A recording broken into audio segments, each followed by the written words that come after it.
नमस्कार दोस्तों, डेट आज की 7 जून 2024 है। स्वागत है आपका एटोवेल डिस्कशन में। डिस्कशन स्टार्ट करने से पहले कोट है स्वामी विवेकानंद जी का, arrogance is the root of all evil, humility is the foundation of all virtues. Arrogance क्या होता है? घमंड। जो पर्सन देखो एरोगेंट होता है ना, उसे लगता है कि मुझे सब कुछ आता है, मैं बाकियों से सुपीरियर हूं, मुझे बाकियों से सीखने की जरूरत नहीं है, बाकी लोगों की जो बात है वो मान्य नहीं रखती। ये सब सोच होती है एक एरोगेंट पर्सन की। तो जब ये सोच किसी में आ जाती है ना, तो बहुत नुकसान होता है। फॉर एग्जाम्पल, किसी लीडर में ये सोच आ गई है कि मुझे सब पता है, किसी से कुछ सीखने की जरूरत नहीं है, तो हो सकता है कि वो लोगों की जो जरूरतें हैं, मतलब फॉलोअर्स की जो जरूरतें हैं, उन पर ध्यान देना बंद कर दे और उसे लगे कि जो मैं कर रहा हूँ बस वही है, बाकी लोगों की बात मान्य नहीं रखती है, मुझे कुछ सीखने की जरूरत नहीं है, जितना सीखना था मैंने सीख लिया, अब मेरे लिए सीखने के लिए कुछ भी नहीं है। तो वो ज़्यादा कुछ कर नहीं सकेगा, धीरे धीरे ग्राउंड से हटता जाएगा और लोगों की जो एम्बिशंस है उनको पूरा नहीं कर सकेगा, ज़रूरतों को पूरा नहीं कर सकेगा। लेकिन एक ऐसा पर्सन जो देखो ये मानता है, जो मोडेस्ट है, रिस्पेक्टफुल है दूसरों के प्रति, जिसको लगता है कि जहाँ सीखने की जरूरत है वहाँ सीखा जाए और ज्ञान कहीं से भी मिल सकता है, तो वो देखो हमेशा इंप्रूव करता है, हमेशा दूसरों की राय लेता है, मल्टी जो ओपिनियंस हैं उन पे ध्यान देता है, उनको सीरियस लेता है, रैशनल होता है, वो बेटर डिसीजन ले पाता है और इससे फ़ायदा होता है। बेटर डिसीजन आप लोगे तो इससे फ़ायदा ही होगा ना, आप रिश्ते इंप्रूव कर सकोगे, जनता का भला कर सकोगे, हर तरफ हर डायमेंशन में फ़ायदा है, व्यापार में फ़ायदा है। तो ये कोट है, ये पूछा जा सकता है एथिक्स में। 3 आर्टिकल्स आज हम डिस्कस करेंगे। सबसे पहले स्पेशल कैटेगरी स्टेटस बहुत ज़्यादा चर्चा में है। आंध्र प्रदेश, बिहार दोनों मांग कर रहे हैं सरकार से कि हमें स्पेशल कैटेगरी स्टेटस दिया जाए। काफ़ी चर्चा में है, डिटेल से डिस्कस करेंगे बेसिक्स के साथ। दूसरा आर्टिकल यहाँ पे हेल्थ रेगुलेशंस से संबंधित है, बड़ा आर्टिकल है। और तीसरा आर्टिकल इतना ज़्यादा इंपॉर्टेंट नहीं है, इंटरफेथ मैरिजेस से संबंधित, लेकिन जो भी पॉइंट निकलते हैं वो डिस्कस कर लेंगे। तो चलिए डिस्कशन स्टार्ट करते हैं। आज के डिस्कशन में first important article Andhra Pradesh और बिहार के लिए स्पेशल कैटेगरी स्टेटस की मांग से संबंधित है। अपना सिलेबस में जीएस पेपर 3 के इन टॉपिक्स से आर्टिकल को रिलेट कर सकते हो। इवन जीएस पेपर 3 से भी इस आर्टिकल को रिलेट किया जा सकता है। देखो, अभी आपको पता है नई सरकार चुनी गई है और इस सरकार में मतलब बनने वाली है, रिजल्ट आ चुका है। अभी जो ये सरकार बनेगी एनडीए की, इसमें बीजेपी को फुल मेजॉरिटी नहीं हासिल है। एनडीए की सरकार है, बाकी दलों की सपोर्ट चाहिए बीजेपी को, जिसमें ना 2 दल काफ़ी ज़्यादा इंपॉर्टेंट है, एक जेडीयू बिहार से और दूसरा टीडीपी यानी तेलुगु देशम पार्टी, ये है आंध्र प्रदेश से। अब ना दोनों जो राज्य हैं ना, आंध्र प्रदेश और बिहार, काफ़ी समय से स्पेशल कैटेगरी स्टेटस की मांग कर रहे थे डेवलपमेंट लाने के लिए, बट पहले सेंट्रल गवर्नमेंट देने को तैयार नहीं थी क्योंकि सेंट्रल गवर्नमेंट के अपने कंसर्न्स थे जो हम इस आर्टिकल में डिस्कस भी करेंगे। बट अब चूंकि देखो ये दोनों दल जेडीयू टीडीपी सरकार चलाने के लिए बहुत ज़्यादा इंपॉर्टेंट है, तो इन दलों की मांग है, जेडीयू मांग कर रहा है कि हमें बिहार के लिए स्पेशल स्टेटस चाहिए और टीडीपी मांग कर रहा है कि आंध्र प्रदेश के लिए स्पेशल कैटेगरी स्टेटस चाहिए। तो इस आर्टिकल में ना हम डिटेल से डिस्कस करेंगे स्पेशल कैटेगरी स्टेटस का मतलब क्या है, क्या बेनिफिट्स होते हैं, क्या कंसर्न्स हैं और क्यों ये दोनों राज्य स्पेशल कैटेगरी स्टेटस की डिमांड कर रहे हैं। तो चलिए स्टार्ट करते हैं। देखो, ये जो कंसेप्ट है ना, किसी भी राज्य को स्पेशल कैटेगरी स्टेटस देना, ये कंसेप्ट इमर्ज होकर आया था 1969 में, 1969 में, 5th फाइनेंस कमीशन की रिकमेंडेशंस के आधार पर।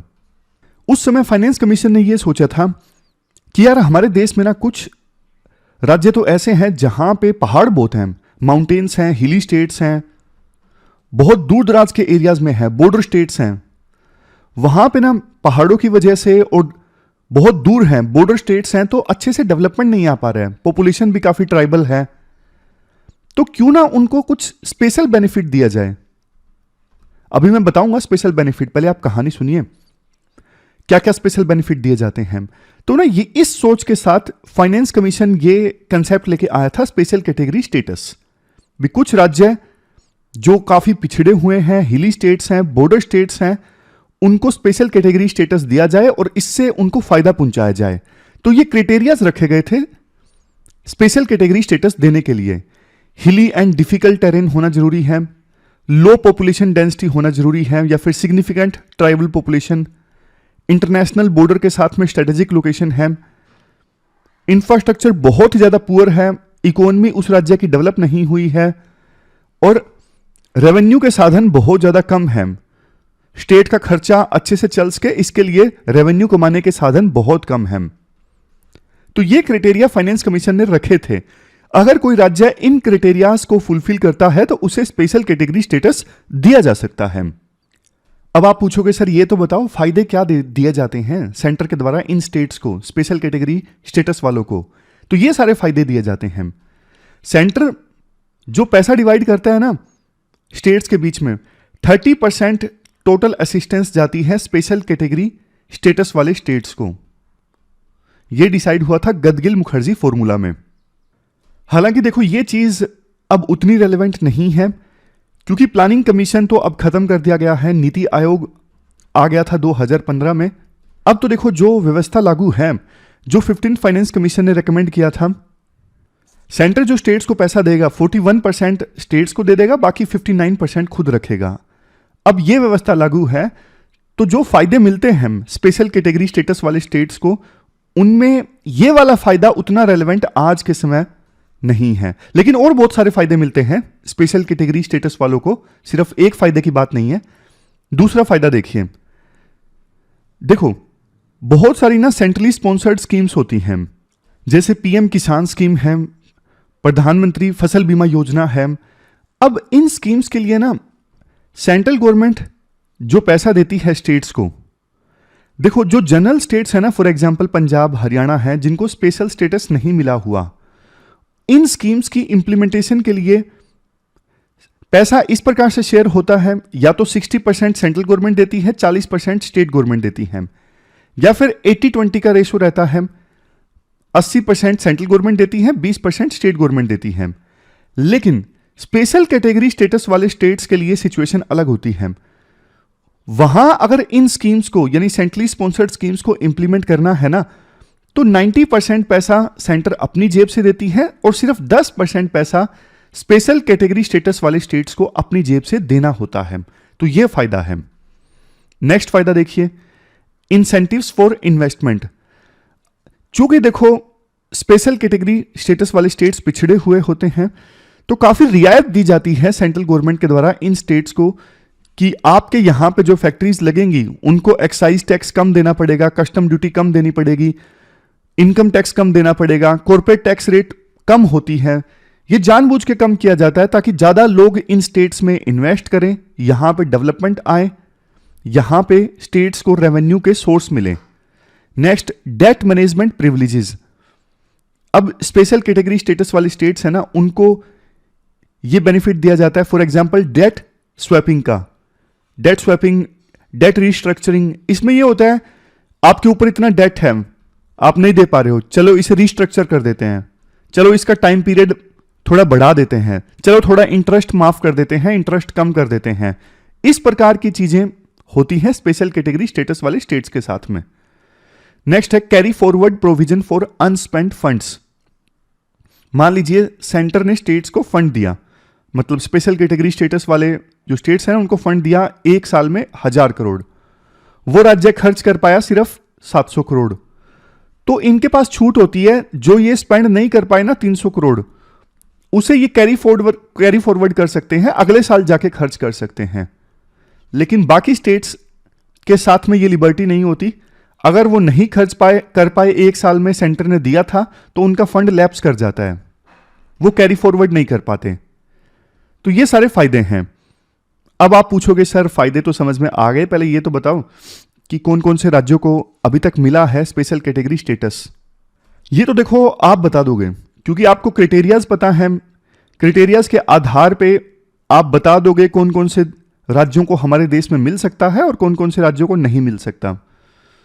तो ये देखो, जम्मू एंड कश्मीर, असम, नागालैंड, ये फर्स्ट 3 स्टेट्स थे जिनको स्पेशल कैटेगरी स्टेटस मिला 1969 में। उसके बाद 11 स्टेट्स को मिल चुका है अभी तक असम, नागालैंड, हिमाचल प्रदेश, मणिपुर, मेघालय, सिक्किम, त्रिपुरा, अरुणाचल प्रदेश, मिजोरम, उत्तराखंड, तेलंगाना। अब अगर आप ध्यान से डिस्कशन सुन रहे हो तो आपके दिमाग में एक क्वेश्चन जरूर आना चाहिए कि सर बाकी सारे स्टेट्स तो ठीक है, तेलंगाना को क्यों मिला? देखो, तेलंगाना राज्य बना था 2014 में, पिछड़ा हुआ राज्य था, नया राज्य था, सरकार चाहती थी इन्वेस्टमेंट आए, तो इन सब चीज़ों को देखते हुए तेलंगाना को स्पेशल कैटेगरी का स्टेटस दिया गया था। तो तेलंगाना आप देखोगे ना तो बाकी सारे स्टेट्स की तरह क्राइटेरियाज पर उस प्रकार से खरा नहीं उतरता है। हिली स्टेट होना चाहिए और बॉर्डर स्टेट होना चाहिए, इंटरनेशनल बॉर्डर लगता, लेकिन फिर भी तेलंगाना को दिया गया एक एक्सेप्शन की तरह। इसके बाद अब हम स्पेशल कैटेगरी स्टेटस से संबंधित कंसर्न्स डिस्कस कर लेते हैं। सबसे पहला है डिसएग्रीमेंट अवर क्राइटेरियम। स्टेट, देखो जो क्राइटेरिया डिसाइड किया गया है ना स्पेशल कैटेगरी स्टेटस देने के लिए, स्टेट्स उस क्राइटेरिया से एग्री नहीं करते। जैसे देखो, उत्तराखंड एक हिमालयन स्टेट है, उत्तराखंड का बॉर्डर लगता है चाइना के साथ में, तो इस वजह से उत्तराखंड को स्पेशल कैटेगरी स्टेटस दे दिया गया है। लेकिन उत्तराखंड जब बना था ना तो उस समय 2 राज्य बने थे 2000 में, एक छत्तीसगढ़, दूसरा झारखंड। लेकिन इकोनॉमिकली देखें ना, ये दोनों राज्य उत्तराखंड के अपेक्षाकृत वीक हैं, कमजोर हैं, बल्कि उत्तराखंड की इकोनॉमी इनसे ज़्यादा बढ़िया है। लेकिन उत्तराखंड को मिला, इन राज्यों को स्पेशल कैटेगरी स्टेटस नहीं मिला, और इसके पीछे ये स्टेट बोलते हैं क्राइटेरिया ही गलत है स्पेशल कैटेगरी स्टेटस देने का। उसके बाद नेक्स्ट है इंटर स्टेट डिस्पैरिटीज। देखो, 2 पड़ोसी राज्य हैं, एक को आपने स्पेशल कैटेगरी स्टेटस दे दिया और दूसरे को नहीं दिया, तो फिर देखो दोनों राज्यों में ना इकोनॉमिक सिचुएशन धीरे धीरे अलग हो जाएगी। 2 राज्य हैं, ए भी पड़ोसी राज्य हैं, ए को स्पेशल कैटेगरी स्टेटस दिया गया तो कंपनीज तो यहां पे आएंगी ना, इन्वेस्टमेंट तो यहां पे आएगी, लेकिन ए का जो पड़ोसी राज्य है बी, वहां पे तो कुछ नहीं आएगा। तो बी राज्य की जो इकोनॉमी है धीरे धीरे डिक्लाइन करना स्टार्ट कर जाएगी, क्योंकि सारी इन्वेस्टमेंट, सारी कंपनीज आना स्टार्ट हो जाएंगी उस पड़ोसी राज्य में जिसको स्पेशल कैटेगरी स्टेटस मिला है। Next, promote fiscal irresponsibility. अब देखो, जिन राज्यों को स्पेशल कैटेगरी स्टेटस मिलता है ना, उनको थोड़ी रियायत मिलती है कि आपके ऊपर कर्ज है, चलो कोई बात नहीं भैया, 2 साल में लौटाने के बजाय आप 3 साल में लौटा दो, आपसे इंटरेस्ट नहीं दिया जा रहा है, इंस्टॉलमेंट नहीं दी जा रही है, कोई बात नहीं भाई, आप 1 साल के लिए हम आपके इंस्टॉलमेंट सस्पेंड कर देते हैं। बट देखो, अगर आप इतनी रियायत दोगे तो सामने वाला वो स्टेट जिसको स्पेशल कैटेगरी स्टेटस मिला हुआ है, उसका वो तो यूं सोचेगा ना, अरे क्या ही फर्क पड़ता है, मेरे ऊपर तो कर्ज बढ़ भी गया तो क्या है, मेरे को स्पेशल कैटेगरी स्टेटस मिला हुआ है, कर्ज मैं बाद में लौटा दूंगा। तो उस स्टेट के अंदर ये भावना आ जाएगी, इररिस्पॉन्सिबिलिटी आ जाएगी। ये भी नुकसान है स्पेशल कैटेगरी स्टेटस का। नेक्स्ट है डिमांड चेन रिएक्शंस। अब एक स्टेट को स्पेशल कैटेगरी स्टेटस मिलता है, फॉर एग्जांपल बिहार और आंध्र प्रदेश, ये 2 राज्य मांग रहे हैं ना, तो आंध्र प्रदेश राज्य को मिलेगा तो बाद में तमिलनाडु भी बोलेगा, बाद में केरला भी बोलेगा हमें भी दे दो भाई, उड़ीसा भी बोलेगा हमें भी दे दो। तो ना ये चैन रिएक्शन स्टार्ट हो जाएगी, एक राज्य को मिलेगा सारे बोलेंगे हमें भी चाहिए। तो इन कंसर्न्स के चलते ना 14th फाइनेंस कमीशन ने ना ज्यादातर स्टेट्स को जो स्पेशल कैटेगरी का स्टेटस मिला हुआ था उसे खत्म कर दिया। सिर्फ नॉर्थ ईस्ट राज्यों के लिए और 3 हिली स्टेट्स जैसे उत्तराखंड वगैरह के लिए ये जो स्पेशल कैटेगरी का स्टेटस था वो रिटेन किया गया और बाकी राज्यों के लिए खत्म कर दिया गया। अब देखो, खत्म तो कर दिया गया, लेकिन ना 14th फाइनेंस कमीशन ने कुछ प्रोविजन भी किए बाकी राज्यों को खुश करने के लिए जिनके पास में स्पेशल कैटेगरी स्टेटस नहीं था। जैसे सबसे पहली चीज ये की गई, सेंट्रल टैक्स पूल से जो टैक्सेस का बंटवारा होता है ना सेंटर और स्टेट्स के बीच में, उसमें स्टेट का शेयर इंक्रीज कर दिया गया। उसमें पहले स्टेट का शेयर हुआ करता था 32%। फाइनेंस कमीशन ने बोला नहीं, हम स्पेशल कैटेगरी स्टेटस कुछ राज्यों को नहीं दे रहे हैं और कुछ राज्यों का खत्म कर रहे हैं, तो स्टेट्स का जो शेयर है ना उसे हम 32% से बढ़ा के 42% करते हैं। सेंट्रल टैक्स पूल से अब 42% स्टेट्स को मिलेगा, बाकी 58% मिलेगा सेंटर को। इसके बाद नेक्स्ट 14th फाइनेंस कमीशन ने यह बोला कि देखो किस राज्य को कितना रेवेन्यू मिलेगा, उसमें एक इंपॉर्टेंट फैक्टर होगा फॉरेस्ट एंड इकोलॉजी। मतलब जो फॉर्मूला बनाया जाएगा ना उसमें एक इंपॉर्टेंट फैक्टर होगा फॉरेस्ट एंड इकोलॉजी। जिस राज्य में ज़्यादा फॉरेस्ट उसको उतना ज़्यादा रेवेन्यू, समझ गए। हालांकि दूसरे फैक्टर्स भी हैं जिसके बेस पर रेवेन्यू मिलता। नेक्स्ट है एडिशनल ग्रांट। फाइनेंस कमीशन ने बोला कि एडिशनल ग्रांट दी जाए लोकल बॉडीज़ को डिजास्टर मैनेजमेंट के लिए, रेवेन्यू डेफिसिट के लिए, मतलब जहाँ पे आमदनी ज़्यादा और आमदनी कम खर्चा ज़्यादा है, रेवेन्यू डेफिसिट हो जाता है, उन राज्यों को रेवेन्यू डेफिसिट के लिए रेवेन्यू दिया जाए। तो ये सारी चीज़ें एक्सटर्नल ग्रांट्स के तौर पे फाइनेंस कमीशन ने रेकमेंड की कि राज्यों को दी जाए। और स्पेशल असिस्टेंस, सेंट्रल गवर्नमेंट ने देखो कुछ मौक़ों पे स्टेट्स को एक्सटर्नल स्पेशल असिस्टेंस प्रोवाइड की। जैसे जीएसटी आया तो राज्यों को डर था कि जीएसटी आने के बाद में हमें रेवेन्यू लॉस होगा, तो स्पेशल जीएसटी कंपनसेशन उन्हें दी गई थी। इंटरेस्ट फ्री लोन दिए गए कुछ राज्यों को कि आप कैपिटल एक्सपेंडिचर कर्ज को, कैपिटल एक्सपेंडिचर मतलब जैसे इंफ्रास्ट्रक्चर पे पैसा लगा सको, उसके लिए 50 सालों तक हम आपको इंटरेस्ट फ्री लोन देंगे, आपको कोई इंटरेस्ट नहीं देना। तो इस प्रकार के स्पेशल प्रोविजन भी किए गए हैं। लास्ट में देखो मैं आपको ये बताता हूं बिहार और आंध्र प्रदेश क्यों स्पेशल कैटेगरी स्टेटस की मांग कर रहे हैं। आंध्र प्रदेश का देखो सिंपल केस ये है, 2014 में बंटवारा हुआ था, तेलंगाना के साथ 2 राज्य बन गए थे डिवाइड होके।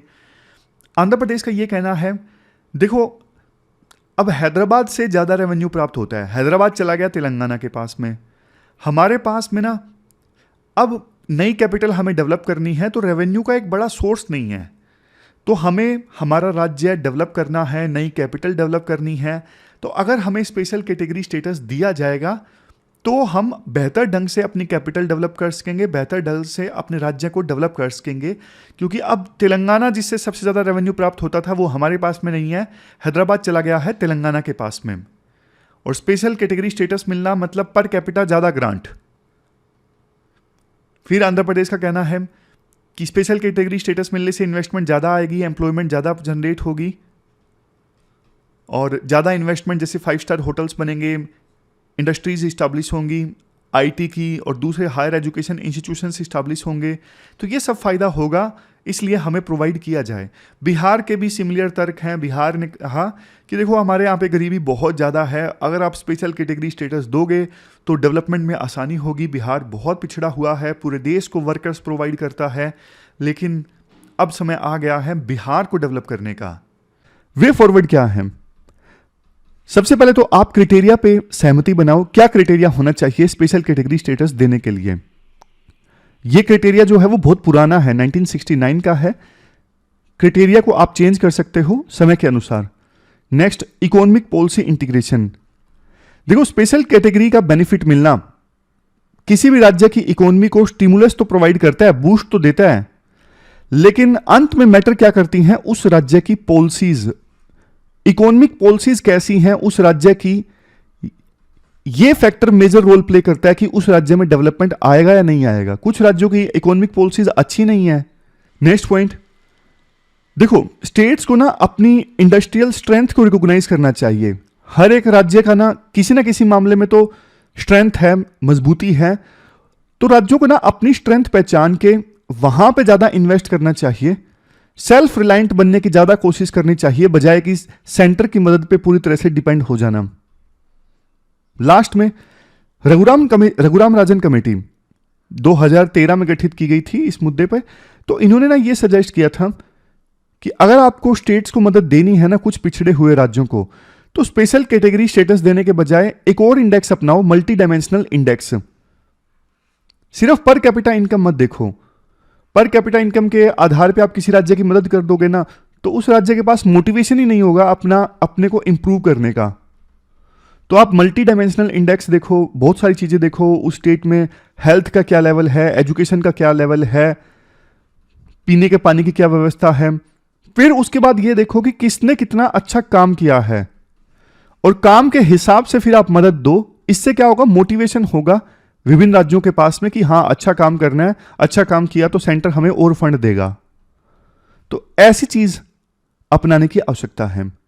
तो ये पूरा आर्टिकल हमने डिस्कस किया स्पेशल कैटेगरी स्टेटस से संबंधित। आपकी क्या राय है, बिहार को स्पेशल कैटेगरी स्टेटस मिलना चाहिए या नहीं मिलना चाहिए, आप कमेंट बॉक्स में बता सकते हो। इसके बाद नेक्स्ट आर्टिकल हेल्थ सेक्टर को रेगुलेट करने से संबंधित है। आप ना सिलेबस में जीएस पेपर सेकंड के इस टॉपिक से आर्टिकल को रिलेट कर सकते हो। देखो, बिल्कुल बेसिक से हम शुरुआत करते हैं। जब मैं ये बोल रहा हूं कि हेल्थ सेक्टर को रेगुलेट करने से संबंधित है, तो इसका क्या मतलब है? देखो, रेगुलेशन में ना ये सारी चीजें आ जाती हैं। हेल्थ मिनिस्ट्री जो रूल्स बनाती है, रेगुलेशन बनाती है, या फिर स्टैंडर्ड सेट करती है कि कैसे हेल्थ सर्विसेज प्रोवाइड की जाए। क्यों जरूरी है? जैसे देखो, कोई रूरल एरिया का हॉस्पिटल है, सरकार रूल बना के रखेगी तभी तो उस रूरल एरिया के हॉस्पिटल में क्वालिफाइड नर्सेज और डॉक्टर्स काम करेंगे। तभी तो ये इंश्योर होगा कि ऐसा तो नहीं कि डॉक्टर या फिर नर्सेज एक्सपायर्ड मेडिसिन दे रही हैं, ऐसा तो नहीं कि खराब इक्विपमेंट्स का यूज किया जा रहा है, ऐसा तो नहीं कि बिल्कुल साफ सफाई नहीं है हॉस्पिटल में। तो ये सब चीजें इंश्योर करने के लिए ना सरकार रूल्स बनाती है, गाइडलाइंस जारी करती है हॉस्पिटल्स के लिए, दोनों के लिए, प्राइवेट हॉस्पिटल्स के लिए भी और सरकारी हॉस्पिटल्स के लिए, और इन्हें ही कहते हैं रेगुलेशन। अब हुआ क्या, अब कुछ दिनों पहले की ये बात है, दिल्ली में ना बहुत दुखद हादसा हुआ। दुखद हादसा ये था कि एक न्यू बोर्न बेबीज का हॉस्पिटल था, वहां पे आग लग गई और कई सारे बिल्कुल छोटे छोटे बच्चे जिनकी एज दिनों में थी, उनकी डेथ हो गई। बहुत ही ज़्यादा दुखद, मतलब सोच के भी इतना बुरा लगता है। तो कुछ ना एक्सपर्ट्स ने ये बोलना स्टार्ट किया कि यार ये जो प्राइवेट हॉस्पिटल्स हैं ना अपनी मनमानी करते हैं, वहाँ पे ज़रूरी इक्विपमेंट्स का अभाव था, वहाँ इन्होंने लाइसेंस भी इनका एक्सपायर हो गया था, तो ना प्राइवेट हॉस्पिटल्स को और टाइटली रेगुलेट करो। मतलब इसका ये है, जब हम ये बोलते हैं ना प्राइवेट हॉस्पिटल्स को और टाइटली रेगुलेट करो, मतलब और स्ट्रिक्ट रूल्स इनके लिए लाओ और स्ट्रिक्ट गाइडलाइंस इनको जारी करो ताकि ऐसे हादसे ना हो। राइटर कहते हैं भैया ये सब काम मत करो यार, ऑलरेडी जो रेगुलेशंस है ना बहुत ज़्यादा टाइट हैं। जैसे सेंट्रल गवर्नमेंट ने ना प्राइवेट हॉस्पिटल्स को रेगुलेट करने के लिए clinical establishment registration and regulation act 2010 लाया। सभी स्टेट्स को इसके आधार पे अपना अपना एक्ट बनाना था, लेकिन अभी तक ना बहुत कम स्टेट्स ने ये अडॉप्ट किया है। क्यों? क्योंकि स्टेट्स को भी समझ में आ गया हॉस्पिटल से बात करने के बाद, इस एक्ट में जो प्रोविजंस है ना वो प्रैक्टिकल ही नहीं है इंप्लीमेंट करने के लिए। उसी प्रकार से 2007 में सरकार इंडियन पब्लिक हॉस्पिटल स्टैंडर्ड्स लेके आई, ताकि सरकार की जो हेल्थ फैसिलिटीज़ है ना, मतलब सरकारी हॉस्पिटल्स जो है ना, उनको रेगुलेट किया जा सके। 2007 में सबसे पहली बार रिलीज़ किया गया था, 2 बार इसे रिवाइज किया गया, बट 17 साल हो गए इसको आए, अभी भी ना सिर्फ 15 से 18% जो सरकारी प्राइमरी हेल्थ केयर फैसिलिटीज़ है ना इन रेगुलेशंस को फॉलो करती हैं। क्यों? क्योंकि बहुत टफ है, मतलब फॉलो करना पॉसिबल नहीं है। तो जब राइटर कह रहे हैं ऑलरेडी जो रेगुलेशन है वो भी इतनी टफ है जिनको फॉलो करना पॉसिबल नहीं है, और सरकार अगर और ज़्यादा टाइट रेगुलेशन करेगी ना, कोई फ़र्क नहीं पड़ेगा ग्राउंड लेवल पे, चीज़ें ऐसा नहीं कि इम्प्रूव हो जाएंगी, बस नुकसान हो जाएगा जो प्राइवेट हेल्थ केयर फैसिलिटीज़ हैं उनको। राइटर कहते हैं देखो हमारा देश ना मिक्स्ड हेल्थ केयर सिस्टम है, प्राइवेट हॉस्पिटल सरकारी हॉस्पिटल्स दोनों साइड बाय साइड काम करते हैं। 70% जो ओपीडी वाले पेशेंट्स हैं ना उनको हैंडल करते हैं प्राइवेट हॉस्पिटल्स, और जो हॉस्पिटल्स एडमिट होते हैं 50% हॉस्पिटल बेस्ड सर्विसेज प्रोवाइड की जाती हैं प्राइवेट हॉस्पिटल्स के द्वारा। ज़्यादातर स्टेट्स जैसे महाराष्ट्र, केरला, यहाँ पे देखो हेल्थ इंडिकेटर्स अच्छे हैं क्योंकि प्राइवेट हॉस्पिटल्स का रोल बढ़िया है, बट सरकार ना भेदभाव करती है। जैसे 2017 में ना 2 आइडेंटिकल इंसिडेंट सामने आए, बिल्कुल न्यूबॉर्न बेबीज थे। हॉस्पिटल्स ने क्या किया, एक सरकारी हॉस्पिटल ने और एक प्राइवेट हॉस्पिटल ने क्या किया, उस न्यूबॉर्न बेबी को डेड डिक्लेयर कर दिया। सेम गलती गवर्नमेंट हॉस्पिटल ने की और प्राइवेट हॉस्पिटल ने भी की। सरकार ने क्या किया, प्राइवेट हॉस्पिटल का तो लाइसेंस कैंसिल कर दिया, गवर्नमेंट हॉस्पिटल में जो गलती हुई उसके लिए इंक्वायरी कमेटी गठित कर दी। मतलब राइटर ये कहना चाहते हैं कि गवर्नमेंट हॉस्पिटल्स का कुछ नहीं जाता है, मतलब उनको कुछ ज़्यादा सरकार बोलती नहीं है, लेकिन सिमिलर गलती करने पे प्राइवेट हॉस्पिटल्स के सरकार पीछे पड़ जाती है और उनका तो लाइसेंस कैंसिल कर दिया जाता है। जैसे अभी जो हॉस्पिटल में हादसा सामने आया ना, उसमें ये बोला गया कि प्राइवेट जो ये नर्सिंग होम था ना जहाँ पे न्यू बोर्न बेबीज़ की डेथ हुई, इसका लाइसेंस कैंसिल हो गया था। तो राइटर कहते हैं हकीकत ये है कि इस हॉस्पिटल ने ना 3-4 महीने पहले ही लाइसेंस को रिन्यू करने के लिए एप्लीकेशन डाल रखी है, बहुत फॉलोअप ये नर्सिंग होम ले रहा था, लेकिन सरकार में ना हमेशा डिले होता है, महीनों महीनों तक एप्लीकेशंस डिले की जाती हैं और बहुत लेट अप्रूवल मिलता है। हाँ, जिस चीज़ के लिए प्राइवेट नर्सिंग होम दोषी है उसके लिए देखो जरूर कार्रवाई होनी चाहिए, सजा मिलनी चाहिए। जहां पे भी कमी थी इस प्राइवेट हॉस्पिटल की, लेकिन लाइसेंस में इस हॉस्पिटल की गलती नहीं थी, ऐसा राइटर बोलते हैं। मतलब ऐसा नहीं कि उस हॉस्पिटल की गलती नहीं थी, जरूर कार्रवाई होनी चाहिए, बट लाइसेंस के मामले में गलती नहीं थी। समझ गए? फिर इसके बाद बोलते हैं राइटर कि प्राइवेट सेक्टर भी ना, ऐसा नहीं है कि प्राइवेट सेक्टर भी बहुत बड़ा है। प्राइवेट सेक्टर में सिंगल डॉक्टर वाले क्लिनिक हैं, छोटे छोटे नर्सिंग होम हैं, बड़े बड़े कॉर्पोरेट हॉस्पिटल हैं, मतलब बहुत सारी एंटिटीज हैं प्राइवेट सेक्टर में के अंदर भी। अब देखो, मिडिल क्लास फैमिलीज के लिए कोई भी पर्सन बीमार हो जाता है तो पहला पॉइंट ऑफ कांटेक्ट जानते हो क्या है? सिंगल डॉक्टर क्लिनिक या फिर छोटे छोटे जो नर्सिंग होम्स हैं। ये इतने बड़े लेवल पे शहरों में हेल्थ सर्विसेज प्रोवाइड करते हैं। और हमें एक चीज सोचनी चाहिए कि देखो, वो छोटा सा प्राइवेट नर्सिंग होम था जहां पे न्यू बोर्न बेबीज का इलाज चल रहा था। लोग गवर्नमेंट हॉस्पिटल्स में नहीं जा रहे हैं, वहां पे तो सब कुछ सस्ता है, फ्री है, फिर भी प्राइवेट नर्सिंग होम में जा रहे हैं। इसका भी जवाब सरकार को ढूंढना चाहिए। तो राइटर कहते हैं कि सरकार का जो रेगुलेशन है ना, वो देखो सपोर्टिव और फैसिलिटेटरी होना चाहिए। मतलब सरकार फैसिलिटेट करे, चीजों को सपोर्ट करे, बजाय इसके कि सरकार बदला लेने की भावना से काम करे। तो 5 सजेशंस राइटर देते हैं। सबसे पहले देखो, सभी हॉस्पिटल्स में क्वालिटी इंश्योर करना जरूरी है और इसके लिए सभी स्टेक होल्डर्स की ना जॉइंट रिस्पॉन्सिबिलिटी है। ऐसा नहीं कि सरकार सिर्फ प्राइवेट हॉस्पिटल्स को बदले की भावना से देखे और सरकारी हॉस्पिटल्स के लिए कुछ ना करे, उनके लिए सब कुछ आसान है, ऐसा नहीं होना चाहिए। दूसरा, जो छोटे क्लिनिक्स है ना, उनके लिए बड़े बड़े रेगुलेशन कई बार उनकी ग्रोथ को रोक देते हैं। अब जो रेगुलेशन आप कॉर्पोरेट हॉस्पिटल के लिए लाना चाहते हो, बड़े बड़े मैक्स हॉस्पिटल, अपोलो हॉस्पिटल, वो देखो छोटे छोटे क्लिनिक्स के लिए एप्लीकेबल नहीं हो सकते। तो प्राइवेट हॉस्पिटल एक बहुत बड़ी एंटिटी है, प्राइवेट हॉस्पिटल को भी आप डिवाइड करके रेगुलेशन लाओ। फिर नेक्स्ट पॉइंट है, जब आप रेगुलेशन लाओ तो डॉक्टर एसोसिएशन के रिप्रेजेंटेटिव से भी कंसल्ट करो। चौथा, देखो बड़ी बड़ी हेडलाइंस आती है ना, लाइसेंस नहीं था नर्सिंग होम का और डॉक्टर ने ये कर दिया। देखो इससे क्या होता है, जनता का ना डॉक्टर्स के ऊपर से ना ट्रस्ट और भी ज्यादा कम हो जाता है। कुछ डॉक्टर्स की गलती के लिए देखो सभी डॉक्टर्स को जिम्मेदार नहीं ठहराया जा सकता। फिर नेक्स्ट है, लास्ट सेशन में राइटर बोलते हैं कि सिंगल डॉक्टर क्लिनिक्स को प्रमोट किया जाए। सिंगल डॉक्टर जो क्लिनिक्स है ना, बहुत सस्ती सर्विस प्रोवाइड करते हैं और हेल्थ केयर की कॉस्ट को ना लो रखते हैं और फैमिलीज पे भी ज़्यादा बर्डन नहीं आता। तो इन सिंगल क्लिनिक वाले डॉक्टर्स है ना, सिंगल डॉक्टर वाले क्लिनिक्स हैं, इनके साथ में रेगुलेशन कम से कम होना चाहिए। लास्ट में राइटर बोलते हैं कि आप ना रूट काज को एड्रेस करो, ऐसे जल्दबाजी में कोई हादसा हो जाए उसके बाद नी जर्क रिएक्शन के साथ में आप एक्ट मत करो, इससे चीज़ें और ज़्यादा डिफिकल्ट हो जाती हैं। तो ये पूरा आर्टिकल हमने डिस्कस किया, चलते हैं आगे। इसके बाद नेक्स्ट आर्टिकल देखो, इंटरफेथ मैरिज से संबंधित है।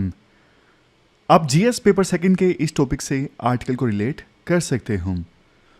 राइटर कहते हैं मध्य प्रदेश हाईकोर्ट का ना एक अजीबोगरीब फैसला आया। एक कपल जिसमें लड़का मुस्लिम और लड़की हिंदू, ये कपल पहुंचा था मध्य प्रदेश हाईकोर्ट में कि देखो जब तक हमारी शादी रजिस्टर नहीं हो जाती है ना, हमें पुलिस प्रोटेक्शन प्रोवाइड की जाए। देखो ये जो इंटरफेथ मैरिजेज होती है ना, जिसमें लड़का लड़की अलग अलग धर्मों के होते हैं, इनके लिए एक एक्ट है। इंटरफेथ मैरिजेज को रजिस्टर करवाने के लिए एक एक्ट है, स्पेशल मैरिज एक्ट 1954। लेकिन ना मध्य प्रदेश हाईकोर्ट ने ना ये बोल दिया कि आपकी शादी इस एक्ट के तहत रजिस्टर नहीं की जा सकती। जज ने ये बोला, जो मुस्लिम पर्सनल लॉज है ना, उनके अकॉर्डिंग एक मुस्लिम जो है वो उसके साथ में शादी नहीं कर सकता जो मूर्ति पूजा में विश्वास रखता है या जो आग को पूजता है, यानी फायर वर्शिपर है। तो इसलिए आपकी शादी रजिस्टर नहीं हो सकती स्पेशल मैरिज एक्ट में। राइटर का ये कहना है, देखो जज का ये जो कंक्लूजन था ना वो गलत था। अगर देखो किसी भी धर्म के पर्सनल लॉज में और स्पेशल मैरिज एक्ट में कन्फ्लिक्ट आता है ना, तो डोमिनेट कौन सी चीज करेगी? Special marriage act. मतलब स्पेशल मैरिज एक्ट की चलेगी, ना कि उस धर्म के पर्सनल लॉज की। तो मुस्लिम पर्सनल लॉज में कुछ भी लिखा हो, लेकिन स्पेशल मैरिज एक्ट की चलती और शादी को रजिस्टर करवाने में कोई दिक्कत भी नहीं थी, अभी तक होती आई हैं। बट जज ने अजीबोगरीब फैसला दिया जब कपल प्रोटेक्शन मांगने पहुंचा। जज को ये देखना चाहिए था प्रोटेक्शन दी जाए नहीं दी जाए, लेकिन जज ने तो यही बोल दिया कि आपकी शादी रजिस्टर ही नहीं हो सकती स्पेशल मैरिज एक्ट के तहत, क्योंकि इस्लाम में तो ये बोला गया है, मुस्लिम पर्सनल लॉज में तो ये बोला गया है कि कोई भी मुस्लिम उससे शादी नहीं कर सकता जो मूर्ति पूजा में विश्वास करता है या फायर वर्शिपर है। तो राइटर इसी आर्ग्यूमेंट को आगे ले जाते हुए बोलते हैं, ये तो जो मध्य प्रदेश हाईकोर्ट ने बोला ना, ये एक प्रकार से कोशिश है रिलीजियस पर्सनल लॉ को इम्पोज करने की सेकुलर मैरिज के ऊपर। देखो ये जो आर्टिकल है ना इतना ज़्यादा इंपॉर्टेंट नहीं है, मतलब यूपीएससी बिल्कुल ऐसे इश्यूज पे क्वेश्चन पूछती बहुत रेयर है, कभी नहीं पूछा। सेकुलरिज्म पे क्वेश्चन यूपीएससी ने बहुत बार पूछा है और सेकुलरिज्म इंपॉर्टेंट भी है।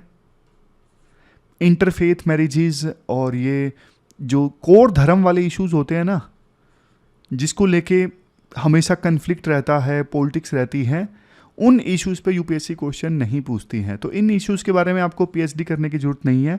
हाँ, सेकुलरिज्म बहुत ज़्यादा इंपॉर्टेंट है। सेकुलरिज्म पे क्वेश्चन यूपीएससी ने बार बार पूछे हैं।